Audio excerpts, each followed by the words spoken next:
Hey everybody, my name is Ethix. My name is T. And welcome to Fearful Thoughts.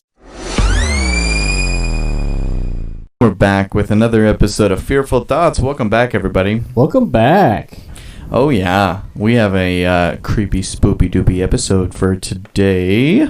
Yeah, I'm excited. How many stories you got? I got one small one and a little bit of a larger one. Shut the fuck up. I couldn't help that one. Are you just saying you got one long one? I just got one long one. That's all I got. That's all I need. I got the girth. One shot. One chance. I got the meat and the potatoes. You just got the potatoes. Got the sausage. The sausage. Get the fuck out of here with that bullshit. Yeah. Come on, man. Come on. So, do I have the little tidbit for you that I found? I thought was the funniest fucking thing I found on the internet. And okay. What do you got? Driving out the devil? That'll be $5 million. Damn. Keeping that bitch. Yeah. In 2008, a story emerged about a priest by the name of Francisco Xavier Bazioffi, the senior cleric from Florence, would stage shows at the House of the Sainted Archangels, an organization that he founded near his hometown. The audacious priest would get a dozen or so of his cronies to pretend to be possessed so he could free them of their vicious woes and rake in donations from the masses. This ludicrous fraud went on for so long that Bazioffi profited to the tune of nearly $5 million before he was found out. The man claimed the donations went toward charitable projects in the Philippines and Africa. They actually went to his personal bank account, they found out. Wow.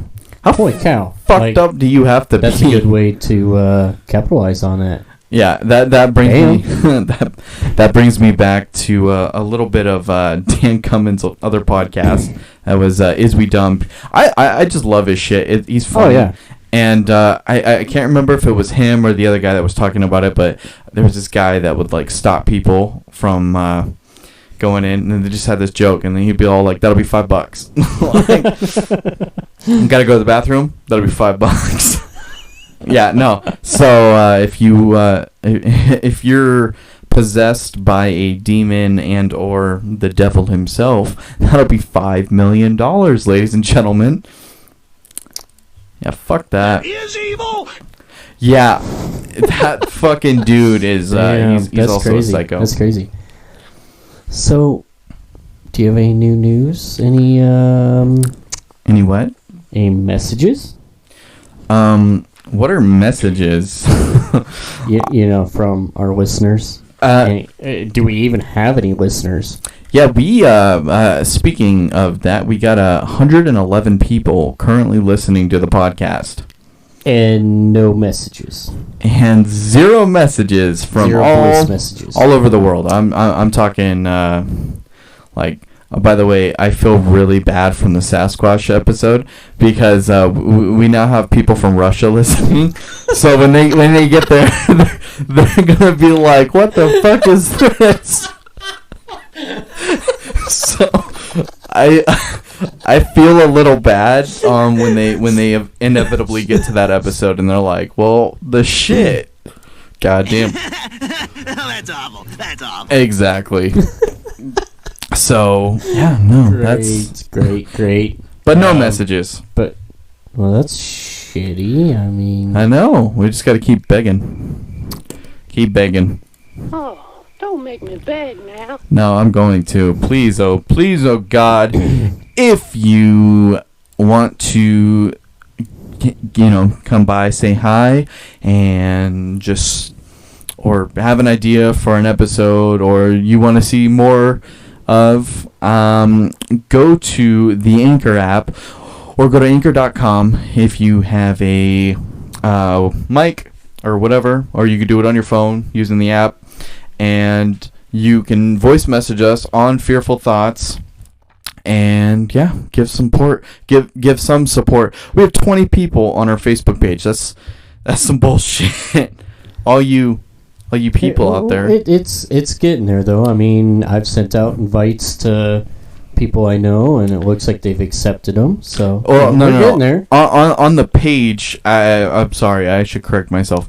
I think there's over 40, but on the group there's 20. But no one has voice messaged us from the group or anything like that. So I'm gonna start calling you guys out. Off the crew, Yep, 22 members. 22 members. Yep. And it looks like you and I are the majority of what's posting in there. Yeah, I know. Like, what the fudge sickles? A little disappointed, might I add, but it's Just a little there. Yeah. Yeah, what the fuck? your people. They say that they need some voice messages.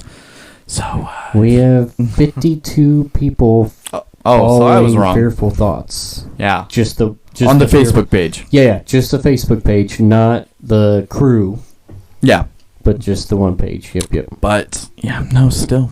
Interesting It's that sad. nobody's cared enough to say hi. That makes me so sad. Oh, I'm gonna cry. Oh no. Yeah.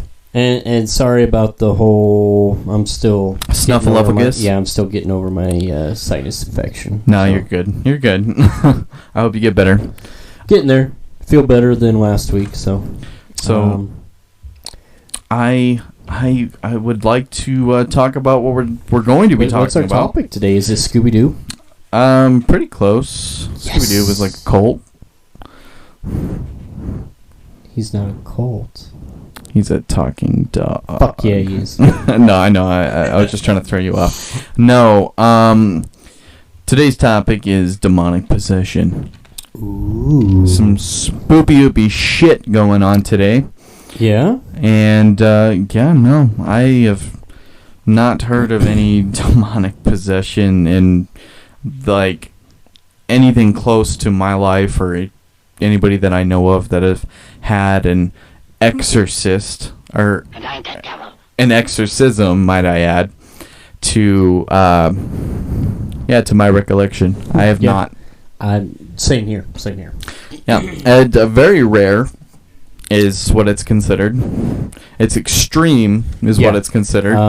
They get tons. Like the Vatican. The Vatican and the Catholics, they get a lot of reports, and then they go and investigate them, and 9 times out of 10, it sounds like it ends up being false. Like fake. Yeah. Publicity stunt, pretty much. Yep. Sounds about right, honestly, in It this day does. and age. Everybody's out to, For the views. I know we are. Yeah, no, hopefully. So hurry up and get possessed, fucker. I need cash in. Fuck me. Jesus, fuck me. Oh, God, Jesus. If any of you remember that That's scene. such a great movie. Oh my God, The Exorcist was a great fucking movie. It's classic. You can't beat it. Yeah, I mean, if you want to use it's your a go-to if I want to just watch something a little spooky and creepy. yeah, That's a go-to. that is definitely a go-to. Yeah. So, are you ready for an amazing horror fact? Throw it at me. Oh, I will. I'll throw it hard. Do it, daddy. Just kidding. Anyway, go for it. Alright, so for this horror fact, we're talking about Friday 13th. Ooh. In the post-Halloween world, Sean Cunningham desperately wanted to film the next big slasher flick, and he was going to do so by any means necessary. He took out and added a variety featuring Friday the 13th's iconic logo smashing through the glass with a release date November 1979. Except he had one big problem. He hadn't filmed anything yet. He didn't even have funding. He eventually got the money and made the film, but couldn't quite get everything together by November. Friday the 13th came out in May 1980. Sorry, it didn't come out in November. It came out in 1980. Friday the 13th is synonymous with horror today, but it almost had a completely different name when the film was still just Cunningham's distant pipe dream. He envisioned calling it Long Night at Camp Blood. Just catchy? Nah, no, not really. Yeah. Yeah. And Kane Hodder is an American actor, stuntman, and author. Kane is best known for his portrayal of the infamous fictional serial killer and most iconic horror icon in cinematic history, Jason Voorhees, in 4 consecutive films from Friday the 13th film, which includes Friday the 13th Part 7, Part 8, Jason Goes to Hell, and Jason X. He also did the motion capture for the game. So, yeah, you My got bad. you got a little message there, did you? Is it a voice message? Oh my God! Is someone trying to voice message us and give us some love? No. You son of a bitch! That's the only reason why I even had it on. I was hoping that maybe somebody would be like, "Hey." No such luck. So what do you think about that? I definitely think it's a longer name than necessary. Like Jesus Christ. Yeah. It's interesting that he advertised it and everything before he even had any funding. Yeah. No, man, I don't know. I definitely I don't know, man. Like, it's weird to me that it would be named anything else or be anything, you know? Yeah, it is hard to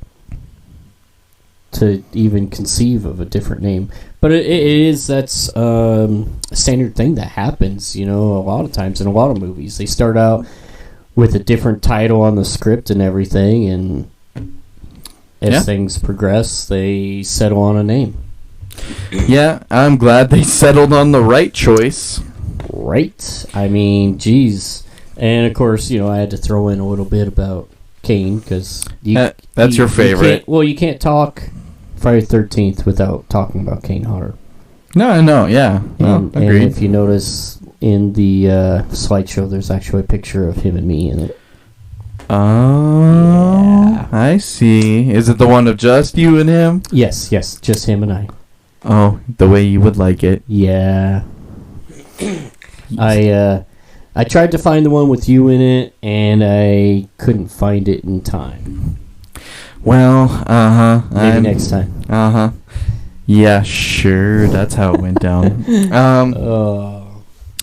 How about you? Are you ready for this week's Two Truths? I can't talk. Two Truths and a Lie. Are you ready for this week? You do. Let the game begin. All right, starting out. Number 1, Amityville Haunting was a hoax. Number 2, someone once offered $5 million to buy the real-life Annabelle doll. And number 3, the exorcism in The Conjuring never happened in real life. That makes you think, doesn't it? A little bit, yeah.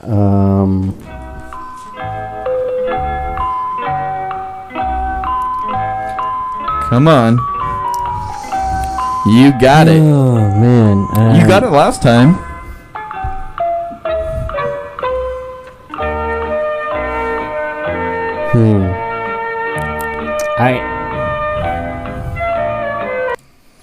I don't know, man. I could totally see somebody offering $5 million to buy the Annabelle doll. Yeah, the Annabelle. I really could see that. Yeah, that's believable. I'm torn between Amityville Haunting was a hoax and the exorcism in The Conjuring never happened. Oh. I got torn between those two because I know one of those is the lie. I'm fairly certain one of those two is the lie.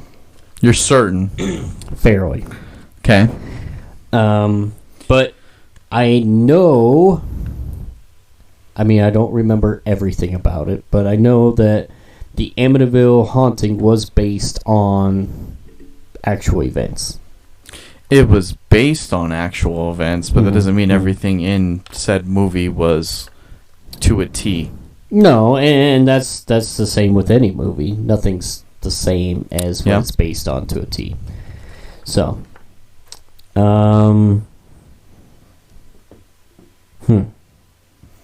And the same thing with The Conjuring. It's based on their stories of what they did. It's a hard one. Well, if I have to choose out of the two, I would say I'm going to have to go with one. Amityville Haunting was a hoax. I'm going to say that's the lie. And that's your final answer, that's correct? That's my final answer. Good sir. Ladies and gentlemen, this week, he was wrong. That and the last one were true. And the, option B, someone did offer money, but it wasn't that much. It was actually $1 million. Someone once offered $1 million to buy the real-life Annabelle doll. Spira, which was the Warrens' son-in-law, stood firm, saying the doll was not for sale because it would be totally reckless and irresponsible to let that doll out into the public realm. The Amityville haunting was a hoax. The Amityville haunting story has been widely debunked. Ronnie Defoe's lawyer, William Weber, admitted the story was a hoax, and he and George Lutz dreamed up. Weber had hoped to use the haunting to get his client a new trial, and the Lutzes profited from this story's widespread notoriety and fame. The exorcism in The Conjuring never happened, and I'm almost willing to say that this goes for all of them. Although people involved claim many elements of the haunting of the parents really happened, the movie's climactic possession and exorcism by Ed Warren, Patrick Wilson, isn't among them. Lorraine Warren said her husband would have never tried to perform an exorcism since he wasn't a priest. Okay, that makes sense. Yeah. So that was sorry, you got down this time. That's all right. It's okay. Next week for sure. That's right. So, what you got for me today? You gonna scare me? Read you some spooky stories that I got for you. Ooh. I know that was pretty low. Yeah, I'm reading spooky stories. Awesome. I'm going to read my short one, and then I'm going to read the... shut the fuck up. You bastard. Fuck you. Oh, man. All right, man. Go ahead. This one was a fairly indecently early exorcism case that was done. And this one is of Clara Germana Seal. In 1906, Clara Germana Seal, an orphan 16-year-old girl living in South Africa, had her life changed forever. According to members of the clergy at St. Michael's Mission in Natal, the girl known as Germana sold her soul to the devil, and he immediately possessed her body and began causing havoc. It was one of the first modern possessions that a large group of people witnessed, and it should act as a warning to anyone thinking about offering up their soul to Satan. True stories of exorcisms are incredibly harrowing. Not only do they usually invoke young people going through something awful, but those who have been possessed and make it to the other side are never the same once they're free of the demon. This story is about just one of the many people who allegedly made a pact with the devil and lived to tell about it. So Germana went through a 2-day exorcism. On September 10th, 1906, Clara Germana Seal underwent a strenuous 2-day exorcism that almost ended her and the priests who were trying to save her. According to reports, the exorcism took place in front of 170 people, with the priests starting in the morning and stopping only for a brief lunch break before they returned to the hard work of expelling a demon from the girl's body.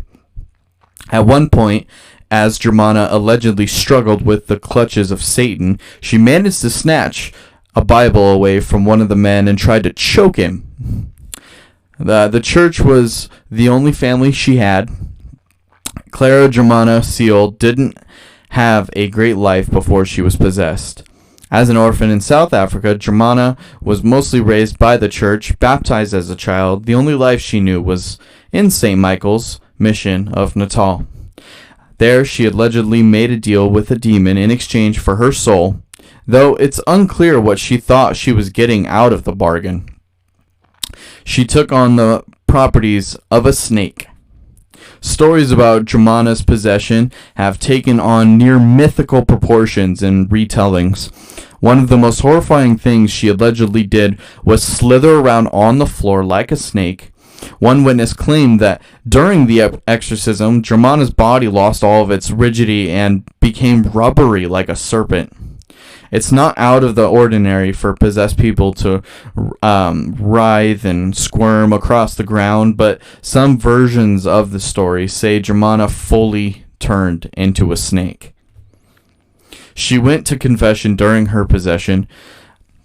Many stories about Germana's possession say that she was adverse to all forms of religious iconography during the ordeal, but in A History of Exorcism and Catholic Christianity by Francis Young, the author claimed that this might not be entirely true. Young stated that Germana not only went to confession while she was possessed, but she also received Holy Communion.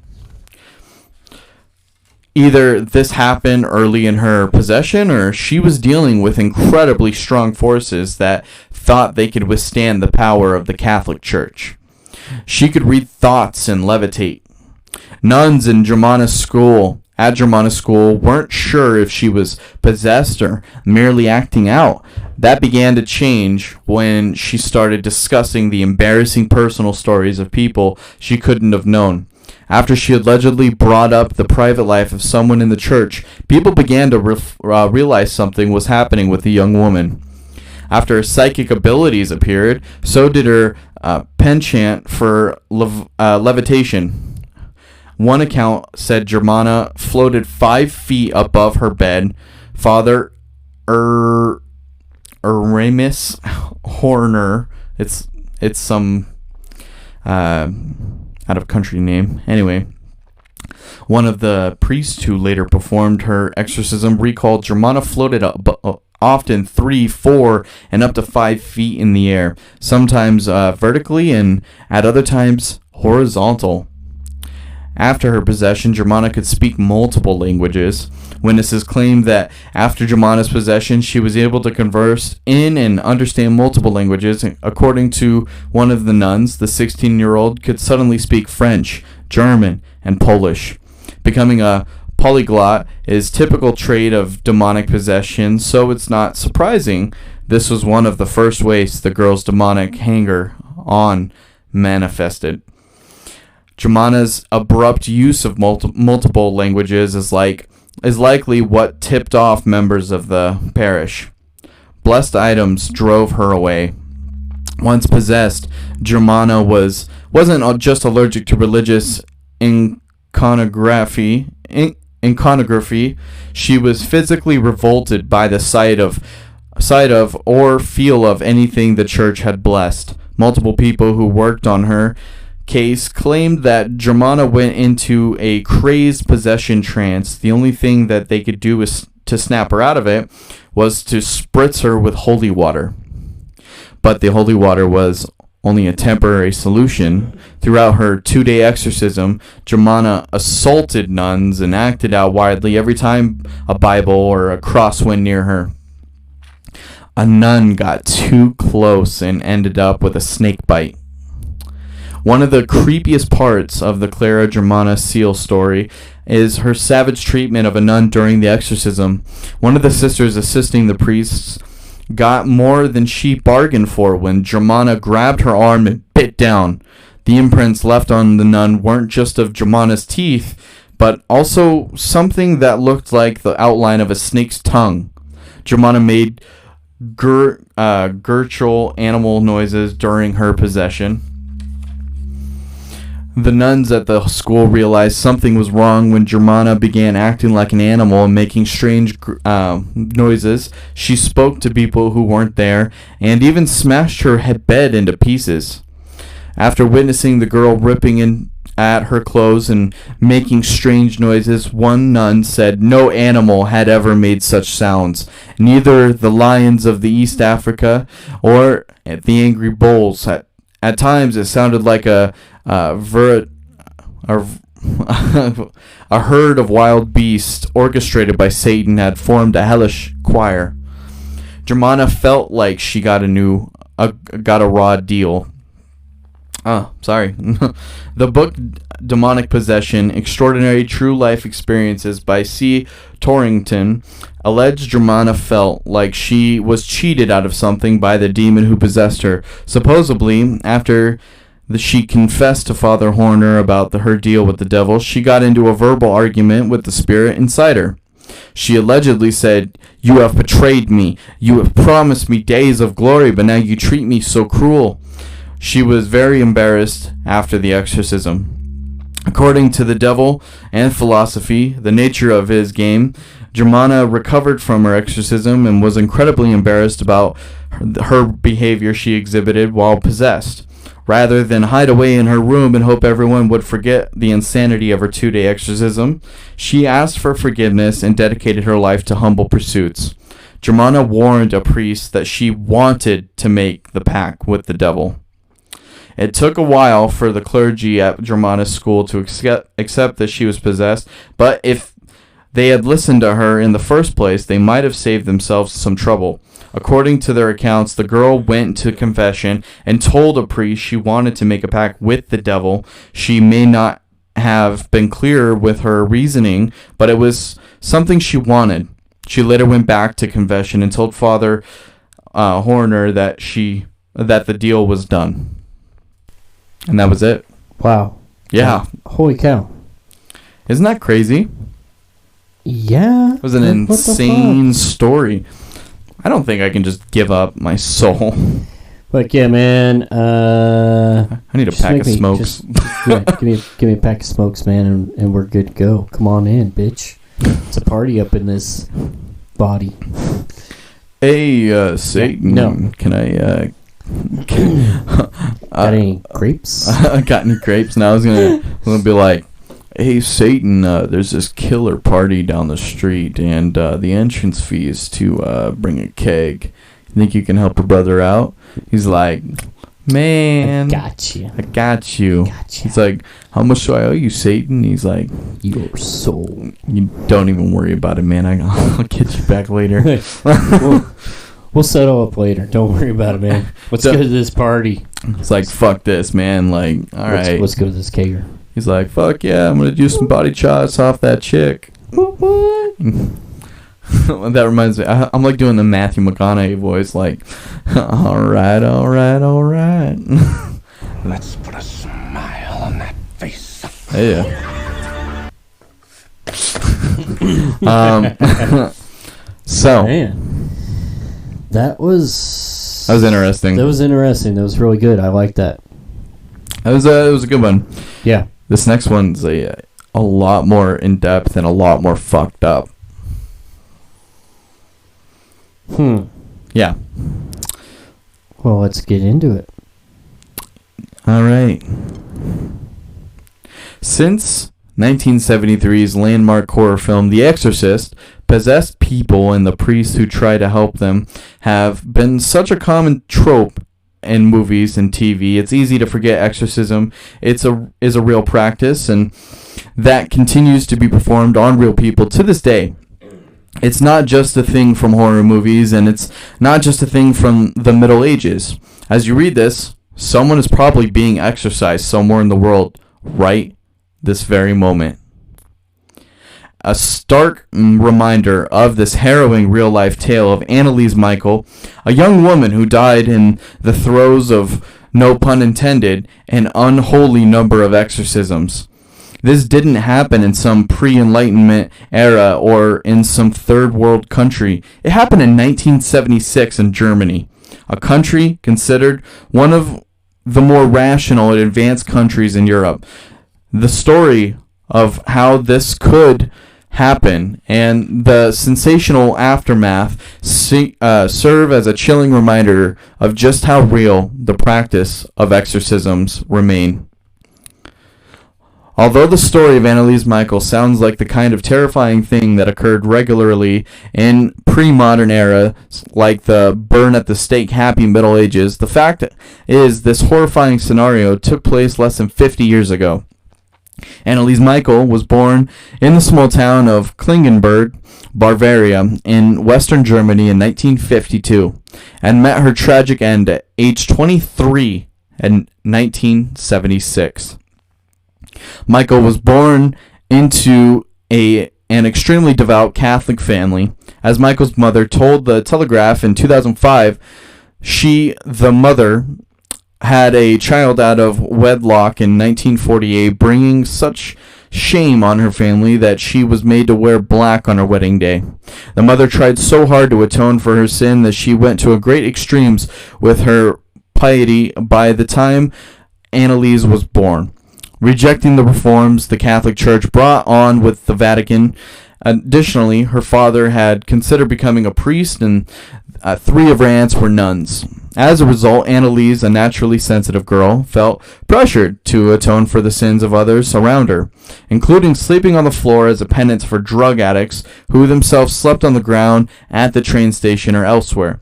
This family setting would only serve as a launch pad for a real-life nightmare by the time Anneliese was diagnosed with both physical and mental disorders as a teenager. Anneliese began experiencing blackouts at the age of 16 in 1968. At first, she would walk around in a trance, unaware of what she was doing, or wet the bed.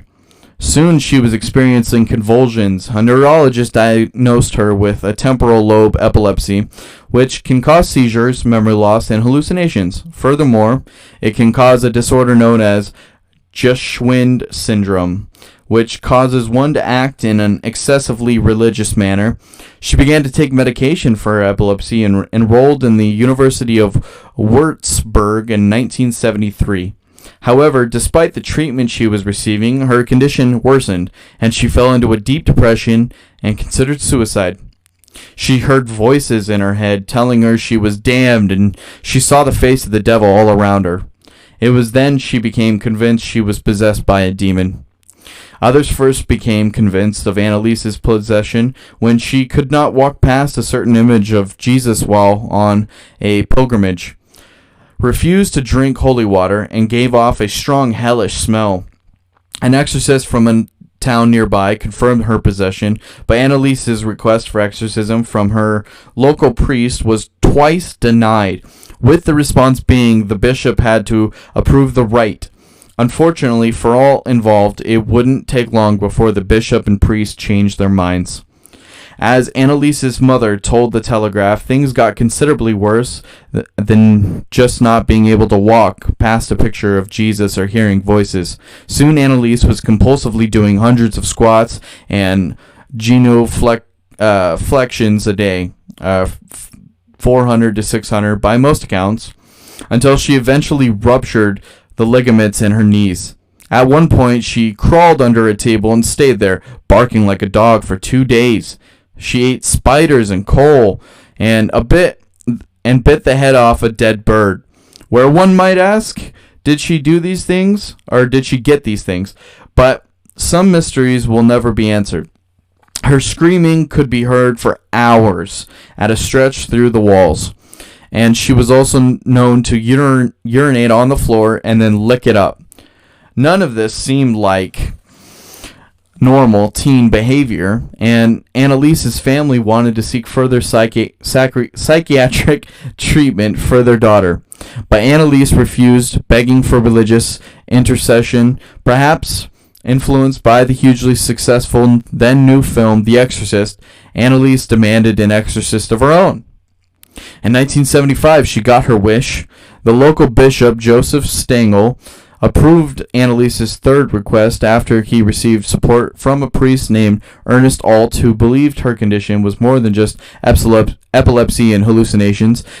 The bishop assigned Pastor Arnold Brenz to work together with Father Alt to perform an exorcism right from 1614 under the condition they did so in total secret.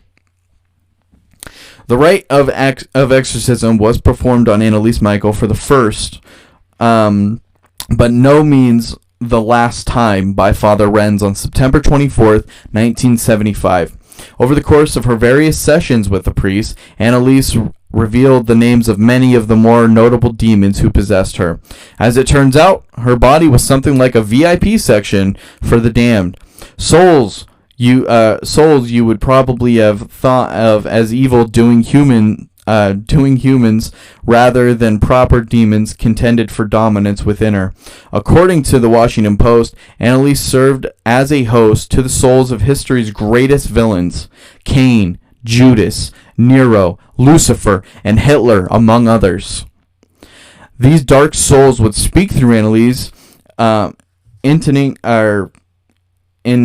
taunting evil wisdom and then dunking on each other. Hitler, who, according to Annelise's mother, would speak with an approximately Austrian accent, would declare that people are as stupid as pigs, which does seem consistent with his philosophy. Meanwhile, Judas would retort Hitler was not actually a big deal in hell, but just talked a big game. No word on whether Judas spoke with an Aramaic accent, but it does make sense he would not be impressed with Hitler's anti-Semitism. Over the course of 9 months, sessions lasting up to 4 hours were held once or twice a week in an attempt to drive Judas and company out of Annelise Michael. All told, as the Washington Post explains, Annelise was subjected to a total of 67 exorcisms. This, by any metric, is a lot.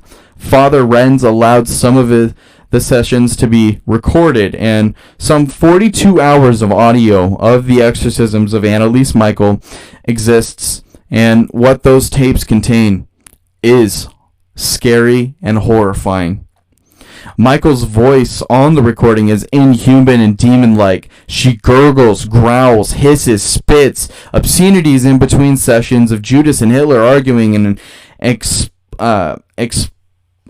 explicating the terrors of hell.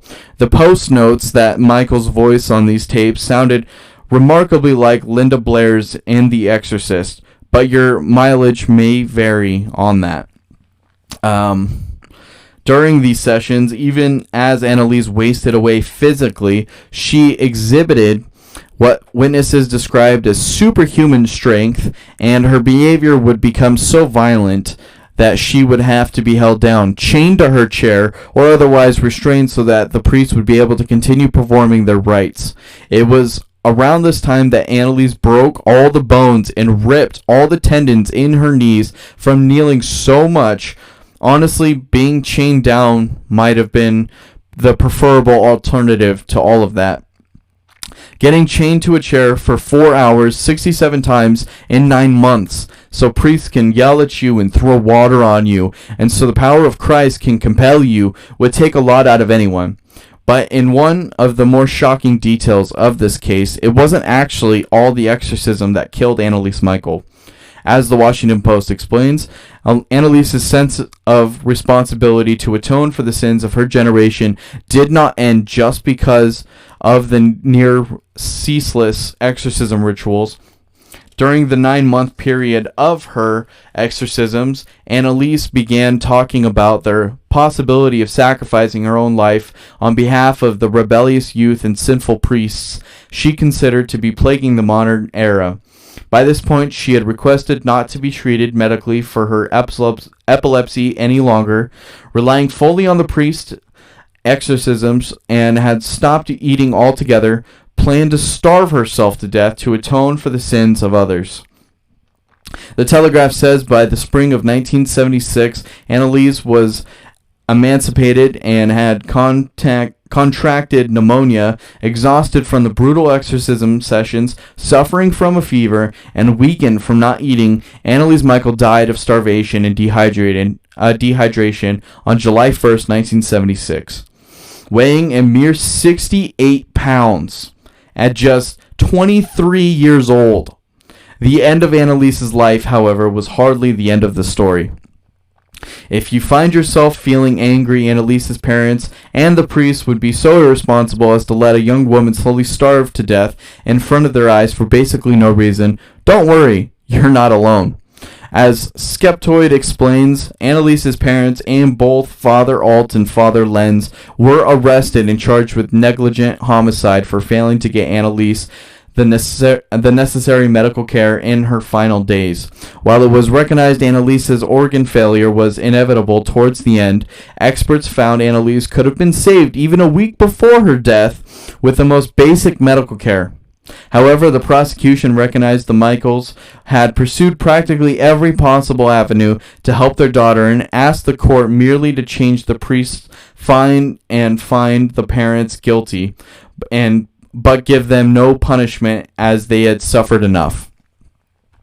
To give this already sensational trial an even more lurid edge, the Michaels had Annalise's body exhumed before the trial because a nun had told them she had a vision of Annalise's body was incorrupt in the grave. If this turned out to be true, it would be evidence something supernatural truly was afoot and the exorcism was warranted. Suffice it to say, the body turned out to have followed the natural course of decomposition. In the Annalise Michael trial, more was at stake than merely the guilt of two parents and two priests. As the Washington Post explains, the trial also served as a referendum of of sorts on the issue of science and reason versus religion. In comparison to some other European nations, Germany is considered highly rational and secular. For example, in Italy, nearly 500,000 exorcisms are performed each year, and about 1/5 of the world's practicing exorcists live in France. By comparison, Germany has only 2 or 3 practicing exorcists who perform in secret under the bishop's approval. Even among baptized Christians in Germany, about 1/3 of Catholics and half of the Protestants don't believe in life after death. As such, as a country that prides itself in secularism, German officials didn't want to be seen going on the record as considering the presence of the devil as a legitimate defense. At the same time, the church has a vested interest in maintaining Satan is real. If demons don't exist and priests can't exhibit control over them in the name of Christ, elements of the Bible could come into doubt, which could lead an already secular nation into questioning religion even more. While the court did hear the arguments in favor of Annalise's possession, in general the case was handled in a way that downplayed the existence of the devil. Over the course of the trial, the tapes of Annalise Michael exorcism sessions were played in court as evidence. Annalise was possessed, with clips of the demons arguing between used to prop out this claim. Furthermore, the Michaels' church-sponsored attorney argued exorcism is legal and protected under the German Constitution's guarantee of religious freedom. The prosecution, meanwhile, naturally produced doctors who testified Anneliese was not possessed, but that she suffered from psychological effects that brought on by both her unusually religious background and her epilepsy. As Skeptoid explains, all 4 defendants were found guilty not of the negligent homicide, but of the lesser charge of negligent manslaughter. However, while the court gave more lenient sentence than the public had expected, it was not as lenient as the prosecution had suggested.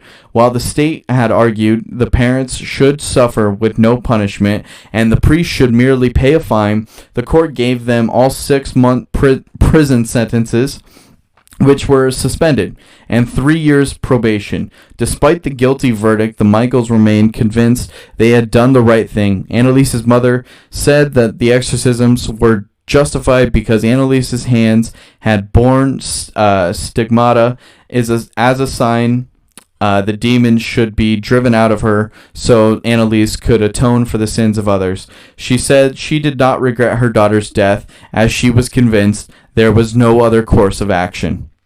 The Anneliese Michael trial became a huge media spectacle, and German priests found themselves embarrassed to be associated with what they had considered old-fashioned practices, especially the fact that the rite of exorcism used on Anneliese dated back to 1614. According to Skeptoid, many within the German church made a concerted effort to modernize the church's rule about exorcism. German bishops and theologians formed a commission to review the church's practices, and in 1984 they petitioned the Vatican to reform their approach to exorcise.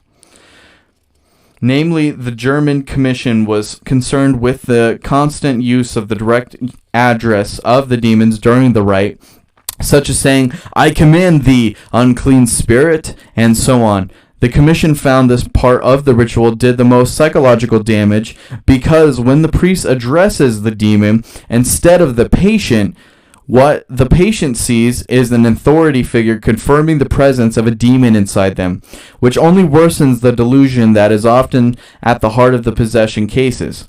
The petition by German Commission specifically asked the Vatican to remove and indeed forbid this part of the rite. It took 15 years for the Vatican to return a decision on the case, and when they finally addressed the issue of exorcism in 1999, the Germans did not get what they wanted. The new revised exorcism formula still included the possibility of speaking directly to the devil within the patient. In the years since the Anneliese Michael trial, the young woman's death was continued to haunt the town of Klingenberg. According to the Telegraph, the town's residents are embarrassed and prefer not to talk about it, even as pilgrims pour into the town to visit Anneliese's grave. All That's Interesting contends these pilgrims view Anneliese as a symbolic counter to the increased secularism of modern God damn, I can't talk right now. Dry mouth, my bad.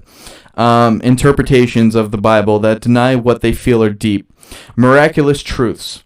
Some pilgrims believe Anneliese's graves can purify souls, a belief that would probably please Anneliese, who felt so strongly that her death would atone for the sins of others. For some, Anneliese Michael is something of an unofficial saint.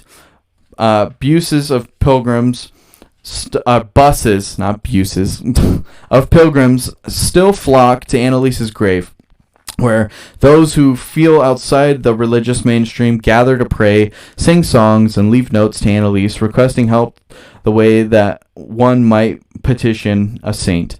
The number of visitors only increased after the release of movies inspired by her story. Anneliese's mother said in 2005, still living in the house where her daughter died decades later and within eyeshot of her daughter's grave, that she had a prayer she would hand out to visitors to be said daily, thanking God that Anneliese's sacrifice showed young sinners how they can devote their lives to the will of God.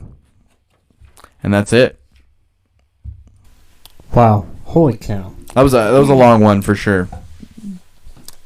Not as long as mine. Huh? Not as long as mine. Oh, God. I thought mine was long. No. Jesus Christ.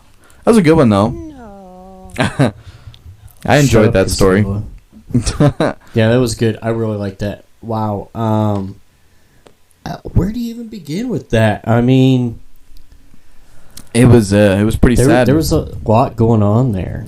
And the fact that they dug up her dead body to see if it was naturally composing or decomposing, whatever. Yeah.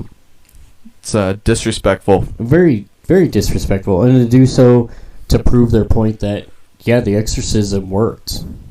Yeah. Like, really? Come on now. Her parents and those priests should have fucking gone and rotted in jail. I agree. Honestly, agree. The fact that they let her wither away and die, just that's not okay. And if she would have been seen a week before that, before she died, yeah, and gotten normal necessities of medical attention, she would have lived. She would be still alive. That's what's sad about that. Or maybe, I don't know. I couldn't. Well, it definitely wouldn't have hurt. No, for sure.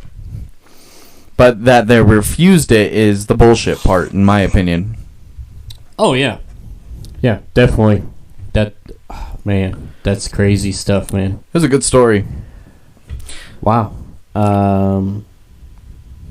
Just and seeing these pictures that you got here for the slideshow. Wow. Yeah, and you could see how much she regressed from the time that from the when she looked normal. End. Yep. Yeah.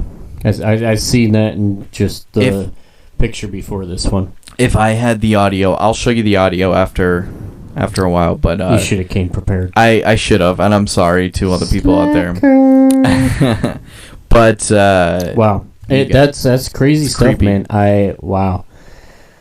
Well, are you ready for a little snack break? I'm ready for a little sponsor break. Same difference. Snack, sponsor, both start with an S. Definitely. S is for snacks. That's right. Well, C is for cookie. Well, fucking Cookie Monster rules. Hell yeah. A Doyle rules. True. Well, all right. Well, take it away, Anchor. They're here. And we're back. Welcome back. That was a great little sponsor break. Mm-hmm. Too bad somebody didn't bring cookies.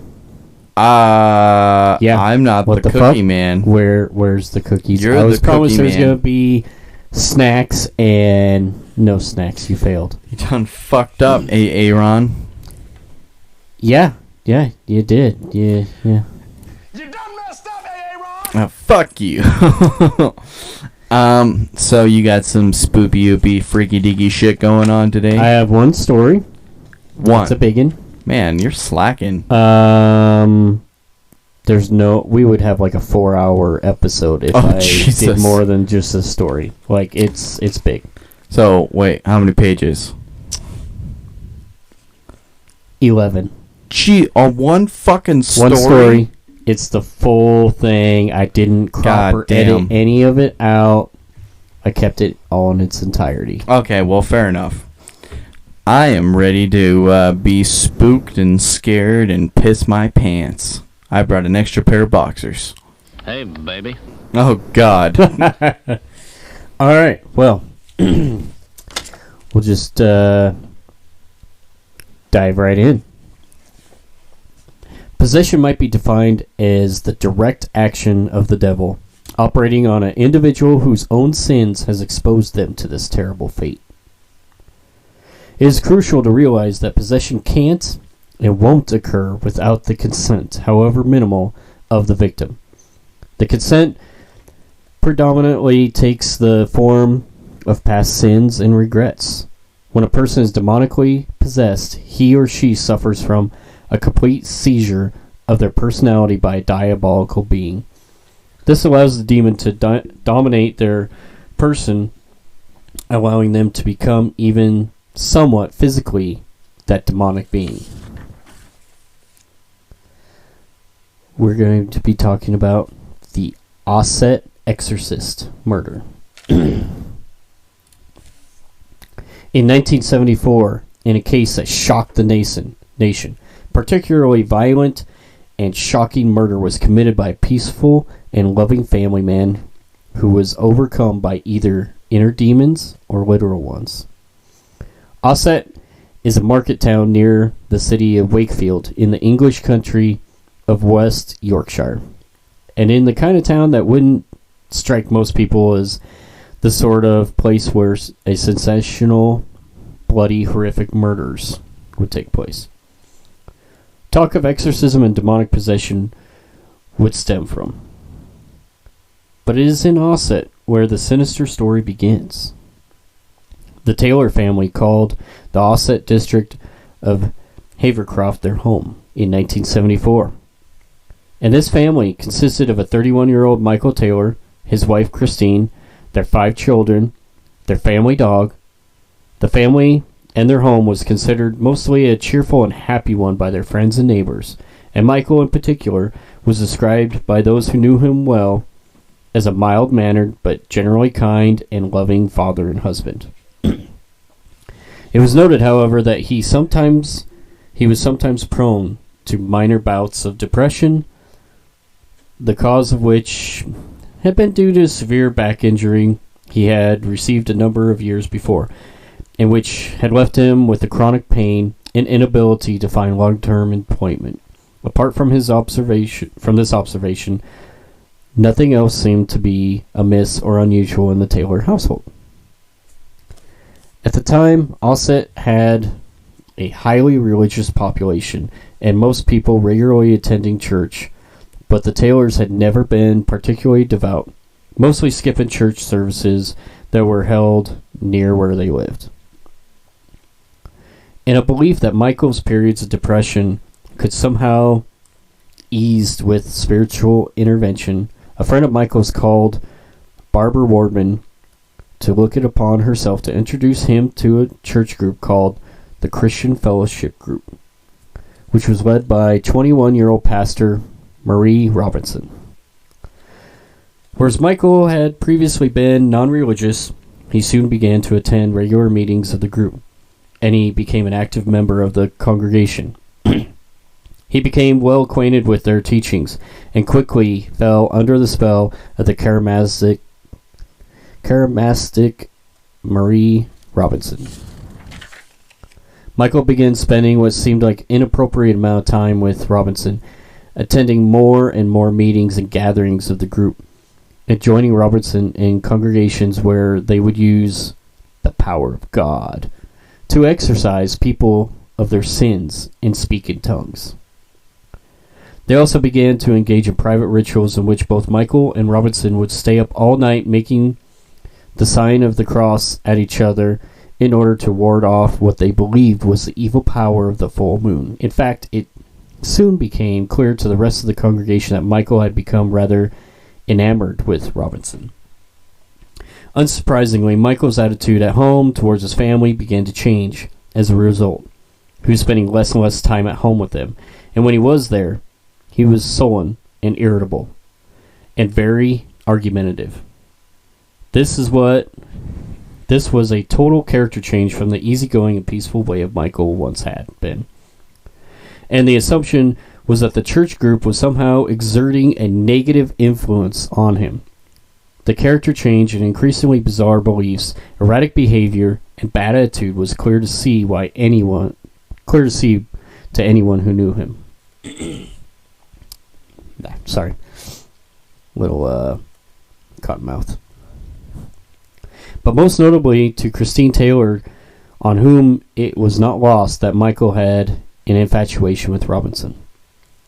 During one congregation, Christine suddenly decided to publicly confront Michael about his relationship with Robinson and openly accused him in front of people of being unfaithful.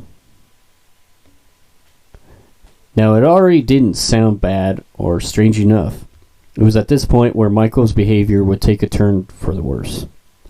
Michael was reported to have felt an evil influence cast a shadow over him, and then, compelled by this force, vented a sudden fury on, surprisingly, not Christine, but Robinson. He lashed out at her, verbally and physically, to the point that several other churchgoers in the congregation had to physically restrain him, fearing that he would seriously hurt himself or someone else. Perhaps as a good example of the religious mania that was running through the group, Marie Robinson herself later testified as to what happened when Michael attacked her. She said, "I suddenly glanced at Mike, and his whole features changed. He looked almost bestial. He kept looking at me, and there was really a wild look in his eyes. I started screaming at him out of fear. I started speaking in tongues. Mike also screamed at me in tongues. I was on the verge of death, and I seemed to come to my senses. I knew that only the name of Jesus would save me. I just started saying over and over again, 'Jesus.' When Christine heard me calling on the name of Jesus, she started saying it too. And before I knew it, I believe firmly that it was only by calling on his name that I was not killed." Michael would later claim to have no memory of this incident. Surprisingly, despite this frightening, violent outburst, the following day Michael was to receive full forgiveness and a church absolution from Robinson for what had happened. But none of the rest of the congregation could forget the outburst, and Michael was closely watched following this episode. It soon became apparent that his deteriorating, out-of-character behavior seemed to now be permanent. It was, in fact, getting worse as time went on. With his sanity clearly slipping, the seriousness and frightening condition that Michael was in was so severe that several local ministers became involved and came to the realization that Michael might be under the influence of demonic forces. Finally, the local visitor came to the controversial conclusion that an exorcism should be performed on Michael.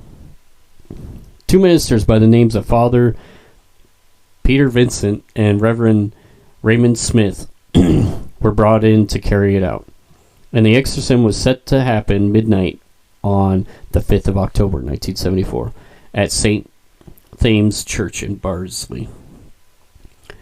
That night, in front of the congregation of the Christian Fellowship Group, the two ministers began the harrowing ritual, which would prove the last throughout the night and well into the next morning. As soon as the exorcism started, Michael went into an uncontrollable convulsions and fits and bouts of scratching, spitting, biting, requiring him to be forcefully tied to the floor. Over the next 8 hours, Michael was subject to all sorts of indignities, such as having crucifix shoved in his mouth and being doused with holy water.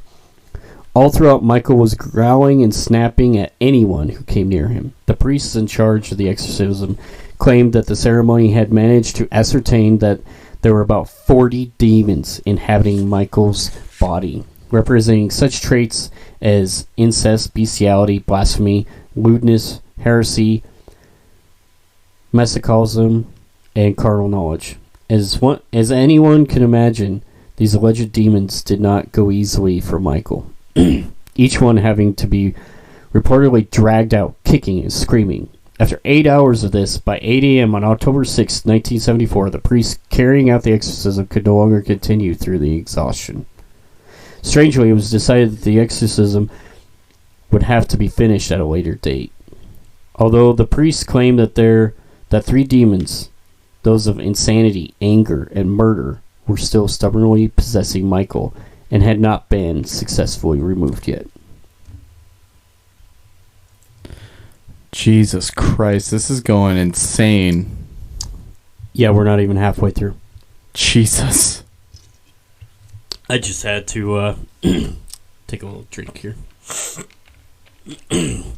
Apparently, the congregation who had been present for the exorcism agreed, in part, for one witness of the terrifying events, a minister's wife named Margaret Smith, was to claim later that she had received warning in her mind from what she believed to be God, saying that the demon of murder was going to escape from Michael and kill Christine.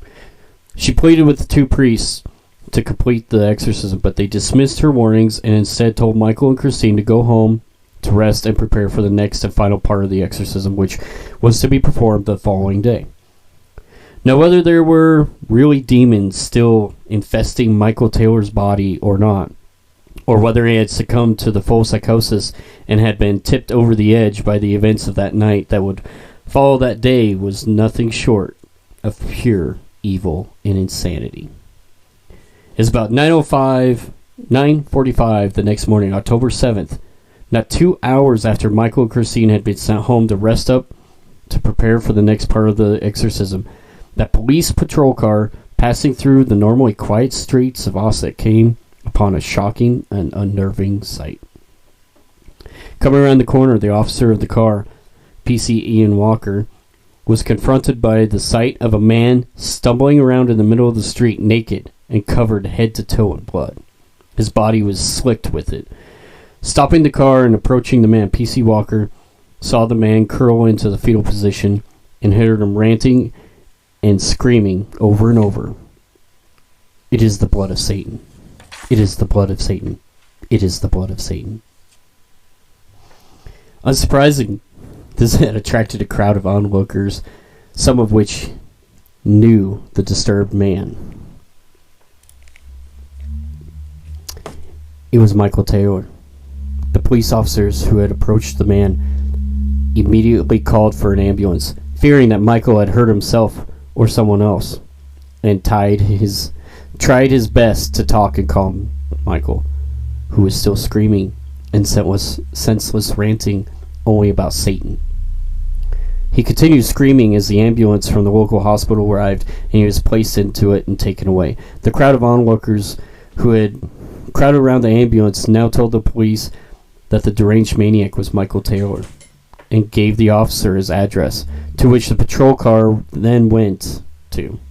PC Walker, upon the arrival at the Taylor house, was surprised and perhaps apprehensive to find a police car there already, which he later found out had been summoned for the frightened neighbors who had heard a commotion. PC Walker approached the house, but was stopped by the sight of his inspector emerging from the front door, bending over, vomiting. "You don't want to see this one, son. I've seen nothing like this before, and I've seen a few. It's the wife. She's got no... He's ripped her... Son, it's a right mess in there. It's not much of her left. You don't want to see it." Feeling that he had to go in, PC Walker stepped into the Taylor house and was to see exactly what his shook inspector had meant. The interior of the front room was destroyed with signs of destruction, apparent even from a cursory look. Blood covered every surface of the room, along with flesh, pulp, and brain matter. On the floor of the living room lay the bodies of Christine Taylor and the family pet dog, almost unrecognizable. The blood that had covered Michael Taylor was Christine's blood. At about 9:30 a.m. that morning, in the Taylor family home, Michael had killed his wife, Christine, the woman that he had loved and the mother of his children. In a maniacal and deranged attack, Michael had stripped off and strangled Christine, and had literally torn off her face. There was no murder weapon involved. He had gouged her eyes out and ripped her tongue with his bare hands, tearing the rest of her face down to the bone, so much so she was left unrecognizable.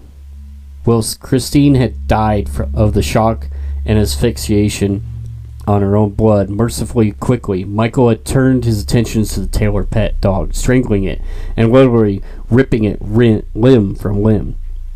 He had torn its legs from their sockets, and hair and teeth and eyes from the skull. He then left the house screaming and was found by PC Walker a short time later. It was described as being the most horrific crime scene any police officer who had attended it was ever to see. Michael was taken into police custody from the hospital, and when interviewed some hours later, when he was deemed rational to talk, he was asked to try to explain what had happened. He told Detective Inspector Brian Smith about the exorcism that had occurred only hours before, saying, "It was a long night. They danced around me and burned my cross because that was tainted with evil. They had me in the church all night. Look at my hands. I was banging on the floor. The power was in me. I couldn't get rid of it, and neither could they. They were too late. I was compelled by a force within me to destroy everything living within the house." Although Michael claimed he could remember nothing of the actual murder, claiming to deeply love his wife, when asked by Detective Smith how he felt, Michael replied, "Released. I am released. It is done. The evil in her has been destroyed." Although he appeared to have no motive for his actions, Michael Taylor was charged with the murder of Christine Taylor and was remanded to Broadmoor Secure Hospital in Berkshire to await trial. Whilst on demand, Michael was reported to have spent most of the time in silence, sleeping. Perhaps some part of him never wanted to face what really happened, and how 5 children had, in the space of a single day, lost a mother and a father. The crime was a sensation. Horror such as this belongs in fiction and should not happen anywhere, let alone in a sleepy Yorkshire market town. It created a media frenzy, and the bloody crime, coupled with a background of exorcisms and alleged demonic possession, drew huge amounts of interest to Mike Taylor's upcoming trial. Michael Taylor's trial for the murder of his wife Christine began March 1975, and upon it commencing, the jury were advised by the barrister for the prosecution, Mr. Godfrey Baker, QC, that the evidence they were about to hear will make it difficult to believe that you are not back in the Middle Ages. Neither prosecution nor defense denied at the trial that Michael Taylor had severe mental issues. Michael himself testified again, claiming that he had no recollection of the actual killing, and that he deeply loved his wife and had been under the control of evil supernatural forces, and that he had suspected that Christine had also been possessed by demons. He offered no other explanation. The linchpin of his defense was discrediting of Christian Fellowship Group and the Anglican and Methodist priests who had carried out the exorcism.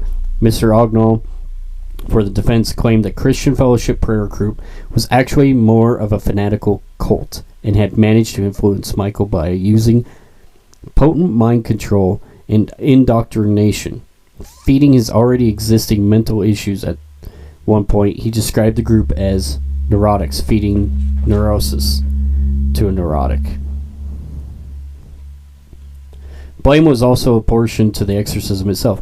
The prosecution claimed that the ritual had taken its toll on an already mentally disturbed man, and coupled with the warped religious ideals and beliefs that the prayer group had instilled in him, these negative influences had pushed Michael over the edge into a realm of madness and murder.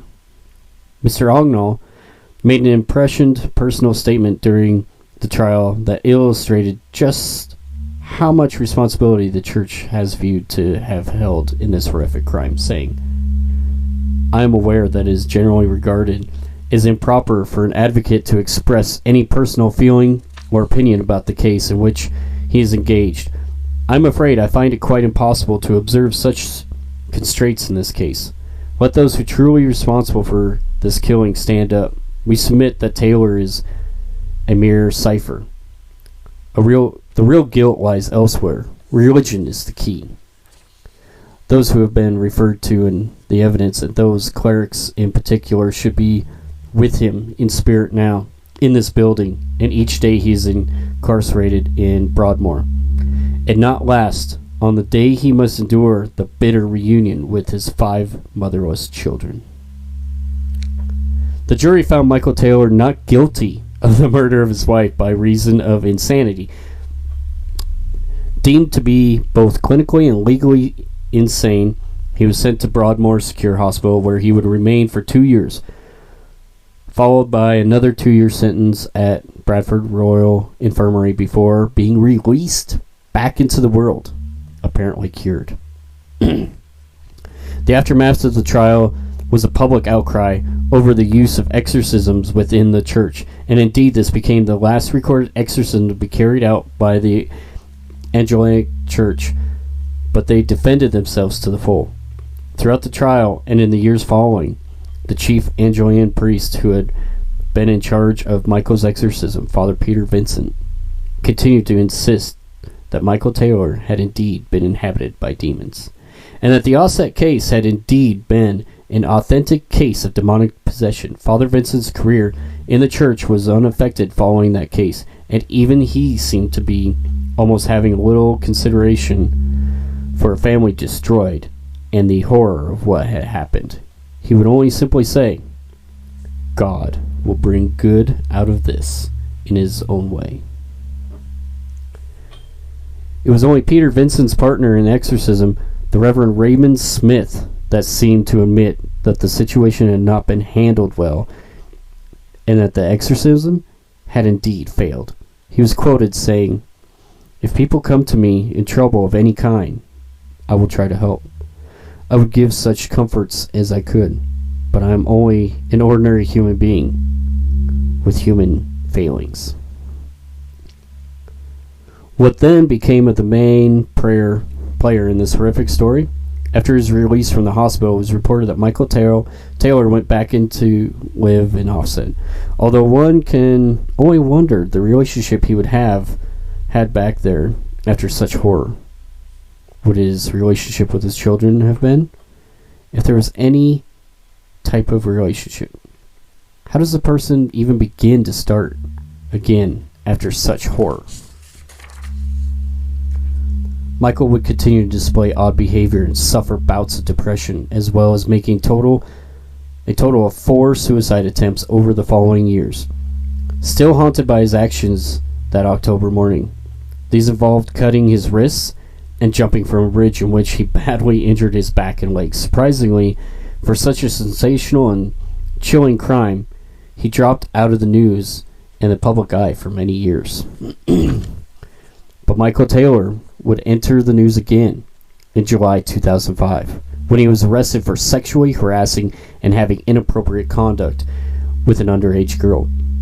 During his court hearing on these charges, Taylor said to have had told the police it was all his fault, and then he said, "Am I going to Broadmoor for murdering my wife?" Taylor had spent a week in custody over the sexual assaults, and during this incarceration, the psychiatric problems that had existed in 1975 had manifested themselves once again. Upon being bailed, however, they disappeared. His previous charges from 30 years before were deemed to have no bearing on this current case, in that he was deemed to have a low to medium risk of reoffending. This led him to relatively light sentence of a 3-year stint for community service, but with the condition of psychiatric treatment. The case of Michael Taylor and the Ossett exorcism murder raises many questions for debate. Could someone who have committed such horrific crime and was found insane really be well enough to rejoin society within 4 years? Is evil an outside force that can infect a person, or does it always lurk within? It perhaps ventures into the realms of the supernatural. But what if there really are such things as demons that can possess a person and drive them to commit heinous or violent acts that a person would normally never commit? Or is it just simply a form of psychosis? Many people connected with the Ossett murder will have debated these points long and hard over the years, and they have had to remember and think about it. 5 children, who undoubtedly have families of their own now, lost a mother in a horrific way that they will never forget. How do you even begin to rebuild your lives following such horrific events? Michael Taylor himself has been so tortured by not being able to understand his actions and that he has attempted suicide 4 times. Members of the jury in the court who sat through the trial will never forget what must have been some of the most horrific crime scene photographs ever shown in a court, and disturbing and frightening accounts that they were to hear. But perhaps the effect was that the case was to have on the people is best summed up by an account given by PC Ian Walker when interviewed about the case as one of the officers on the scene years after his retirement. He said,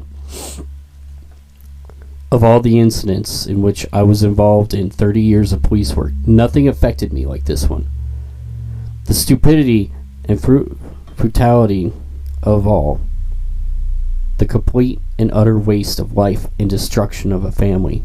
Not to mention the death and other traumas that are far beyond anything else I've ever came across. Obviously, my wife asked questions, but there are some things that you do not take home, and this was one of them. However, within the next 24 to 48 hours, the news hit the national papers and TV news bulletins. You just bury it and get on with life as best as you can. Before this event, I was agnostic, and now I was an atheist." Jesus Christ. I told you it was a good one. Yeah, that was a good one. Okay, for one story on what it was, that was really fucking good. And now you see why I couldn't cut any of it out, because You had to keep the details in there. there's so much detail going on in this. I and agree. It's just like, holy cow. No, for Um, sure. Damn. Yeah. And the fact that, after committing murder and they said that he was insane and stuff, they let him out after 4 years. Like, really? Oh, yeah. Get back to society, champ. Yeah. I Yeah. mean, Jesus. God damn. I mean, 4 years? And then, And then you're scot-free. yeah. Yeah, I'm gonna go kill some people. Holy cow. And then, Let me test this out. and then, years later in 2005, to go back to court over what he did, and then they just were like, yeah, what you did 30 years prior, it doesn't count. Nah, just wipe your hands clean, like. Get out of here, Consuelo. Yeah, I Jesus, it just, holy cow. Yeah. It just kind of like gives you the goosebumps, the fact that, and then that one of the churchgoers even warned the priests. Like that detail, it's like, holy cow, you were warned and you ignored it, and then she died. And just the fact that he used his bare hands to rip her face off. That's some bath salts getting shot 8 times kind of bullshit. Yeah, gouged her eyes out, ripped her tongue out, and peeled her face off her head. It's Like, fucking nasty. holy fuck. Yeah. And then ripped the dog's limbs off of it. Like, That's sad that for it animals. is super sad, super sad. I don't condone any animal violence at all. But just the sheer strength he would have to do to be able to do that. Yeah. See, that's That's That's retard almost- strength. I was gonna say it's either retard strength or it's something supernatural. See, like that's Yeah. where my skepticism on it's- some things are just like, eh. Right? I mean, because you go back to, like, the stories of the mother who lifts a car to save her child underneath. It's funny that you just get said that. Yeah. That, I know it's not politically correct, but that retard strength where you just, It's not PC. your mind and your body don't really connect. It's like just you're not thinking about it. You're just yeah, like, I that's what I'm gotta saying. do You- this. You hurt yourself later for it, but Yeah. I mean, Yeah, you could. I think people that have done that strain themselves Yeah. afterwards, but in that moment, you basically have you do what superhuman. you gotta do. I mean, it is what it is, but Yeah. So there's definitely cases out there where that is documented of mothers doing that and stuff. And so maybe in this fit of rage, maybe that's what happened, and it really wasn't Yeah. demonic. But then on the other side,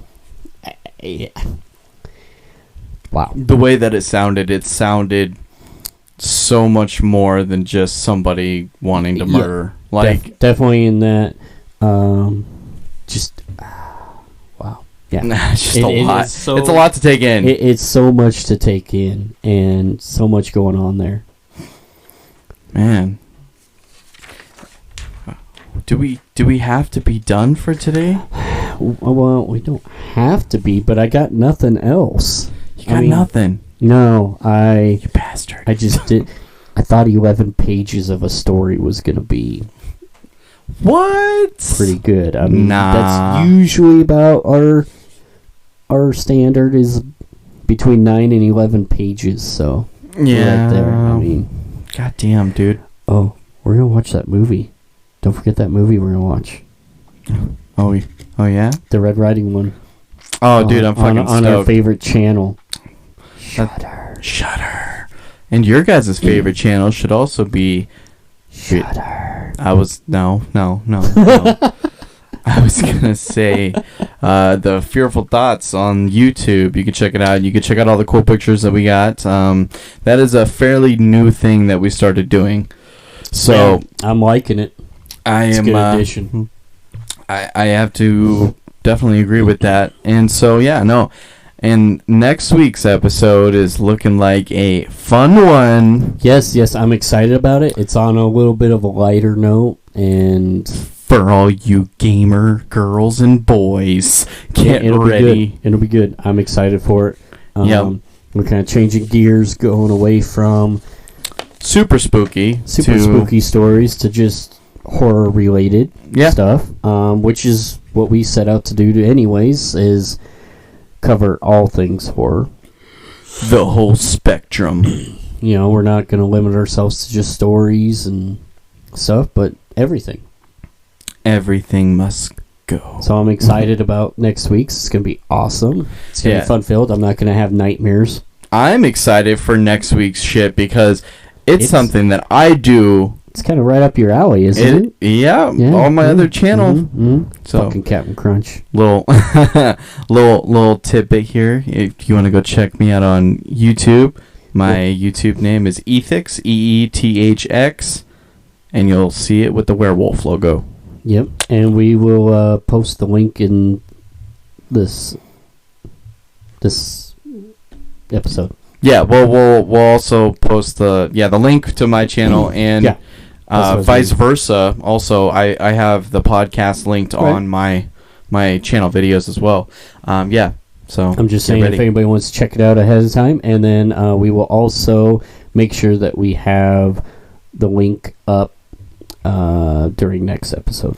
Oh, and as also well, so people will see it as we're talking about it. They will see it. yeah, and also send us a fucking voice message. That'd be great. Fucking Tony the Tiger here. You did Tony the Tiger that shit.